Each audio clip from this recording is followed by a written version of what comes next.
भी 2026 में अपने लिए इस टाइप का एक पासपोर्ट बनवाना चाहते हैं तो ये वीडियो आप सबके लिए बहुत ही इंपॉर्टेंट रहने वाली है, क्योंकि जैसा कि आप सबको पता ही होगा कि जो मिनिस्ट्री ऑफ एक्सटर्नल अफेयर्स है जो कि हमें पासपोर्ट्स इशू करती हैं, उनके द्वारा टाइम टू टाइम पासपोर्ट से जुड़े नए नए अपडेट्स लॉन्च किए जाते हैं।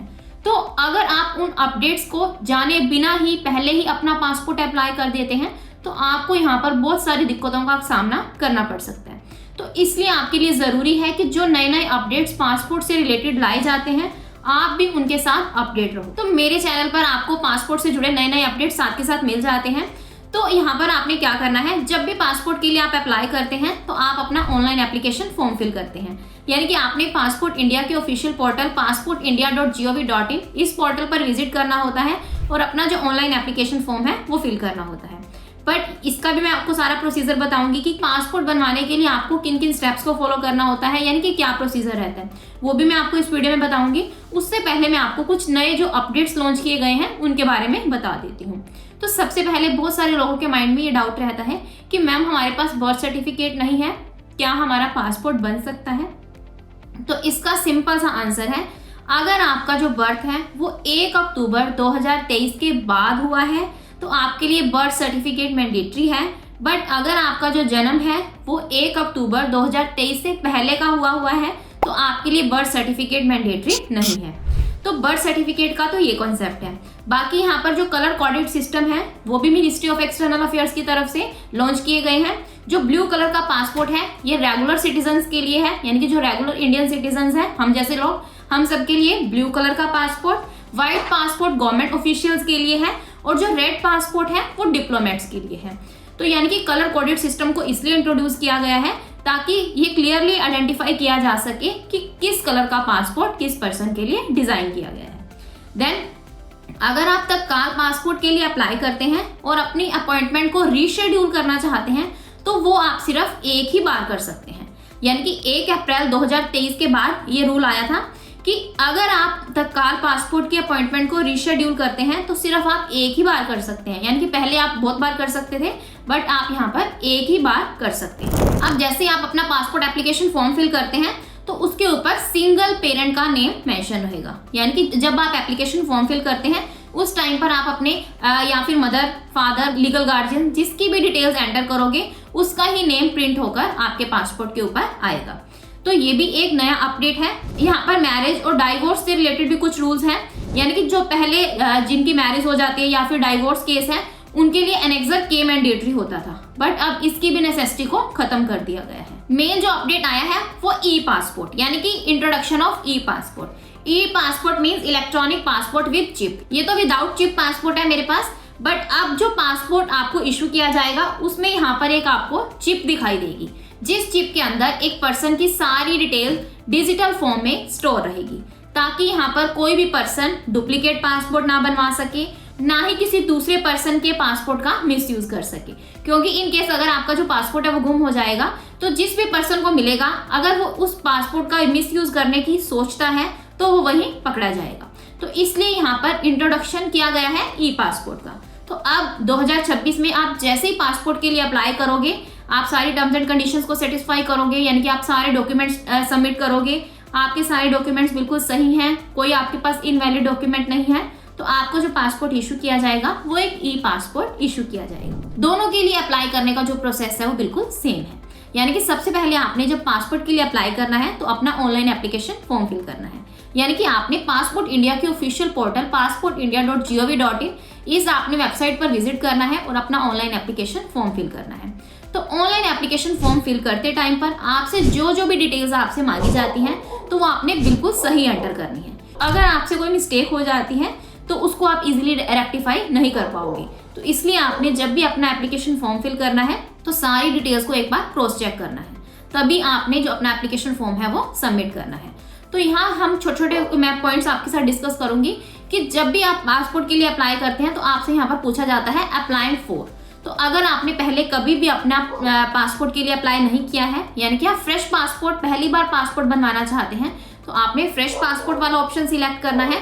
बट अगर आपका जो पासपोर्ट है वो एक्सपायर हो चुका है या फिर एक्सपायर होने वाला है तो आपने रीइश्यू ऑफ पासपोर्ट वाला ऑप्शन सिलेक्ट करना है। तो नंबर ऑफ पेजेस की बात आती है। अगर आप ज़्यादातर ट्रैवल करते रहते हैं तो आप 36 पेजेस वाले पासपोर्ट के लिए अप्लाई ना करो, आप यहाँ पर 60 पेजेस वाले पासपोर्ट के लिए अप्लाई करो। बट अगर आप ज़्यादा ट्रैवल नहीं करते तो आपके लिए 36 पेजेस वाला पासपोर्ट भी एनफ रहेगा। बाकी आपको कोई इमरजेंसी हो जाती है, यानी कि कोई मेडिकल इमरजेंसी हो जाती है, एजुकेशन से रिलेटेड कोई इमरजेंसी है, यानी कि आप किसी अपने फ्रेंड या रिलेटिव से मिलना चाहते हैं, आपके लिए जाना बहुत ज़्यादा ज़रूरी है, तो इस केस में आप तत्काल कैटेगरी के अंडर अपना पासपोर्ट बनवा सकते हैं। बट अगर आपको कोई इमरजेंसी नहीं है तो आप यहाँ पर नॉर्मल कैटेगरी वाला ऑप्शन सिलेक्ट करके अपने पासपोर्ट के लिए अप्लाई कर सकते हैं। तो नॉर्मल कैटेगरी के अंडर जब हम पासपोर्ट के लिए अप्लाई करते हैं तो हमें यहाँ पर 1500 रुपीज़ पे करने होते हैं।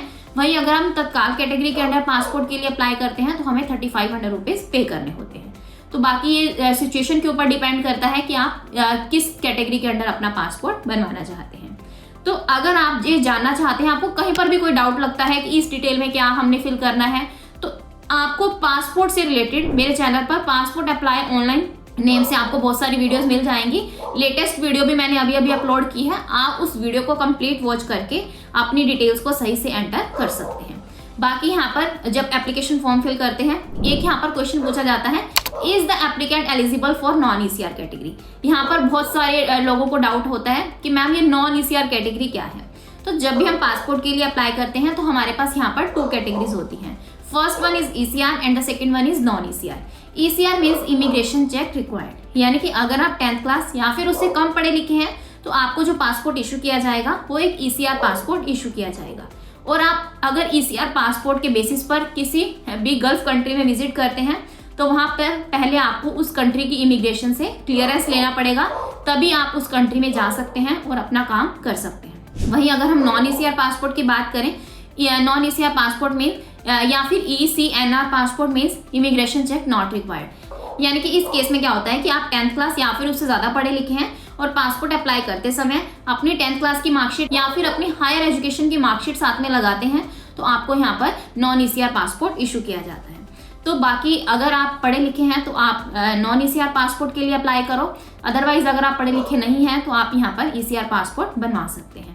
तो ये मेन क्वेश्चन, यानी कि ये मेन डाउट लोगों के माइंड में रहता है कि ये नॉन ECR कैटेगरी और ECR कैटेगरी क्या है, तो इसका भी मैंने आपको क्लियर कर दिया है। तो अब हमने अपना कंप्लीट एप्लीकेशन फॉर्म फिल करना है और यहाँ पर आपको एक अपॉइंटमेंट डेट और टाइमिंग बुक करना है और उसी सेम अपॉइंटमेंट डेट और टाइमिंग पर पासपोर्ट सेवा केंद्र विजिट करना है। तो अगर आप अभी अपना एप्लीकेशन फॉर्म फिल कर रहे हैं तो आपको जो यहाँ पर आप अपनी डेट्स चेक करोगे कि कौन कौन सी डेट्स अवेलेबल हैं उस डेट पर और उस लोकेशन पर, यानी कि पासपोर्ट सेवा केंद्र और पोस्ट ऑफिस पासपोर्ट सेवा केंद्र, यानी कि जो पासपोर्ट ऑफिसेज हैं वो भी हमारे पास 2 टाइप के हैं। एक पासपोर्ट सेवा केंद्र यानी कि एक PSK है और एक पोस्ट ऑफिस पासपोर्ट सेवा केंद्र, यानी कि अब आप यहाँ पर पासपोर्ट सेवा केंद्र से भी अपना पासपोर्ट बनवा सकते हैं और अब आपको पोस्ट ऑफिस पासपोर्ट सेवा केंद्र की भी फैसिलिटी दे दी गई है, यानी कि अब आप पोस्ट ऑफिस में भी अपना पासपोर्ट बनवा सकते हैं।